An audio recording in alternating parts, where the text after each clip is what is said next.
PR পদ্ধতি দেশের জনগণের কাছে গ্রহণযোগ্য নয় বলে মন্তব্য করেছেন বিএনপির স্থায়ী কমিটির সদস্য ডক্টর আব্দুল মঈন খান।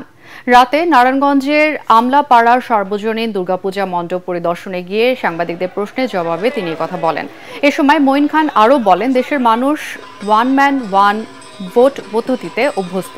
তারা জানতে চায় কোনো দল নয়, বরং কোন প্রার্থীকে ভোট দিচ্ছে। এখানে সবাই সুখে শান্তিতে বসবাস করবে পাশাপাশি, এবং যার যার ধর্ম এবং কৃষ্টি তারা ঠিক সমানভাবে তারা পালন করবে।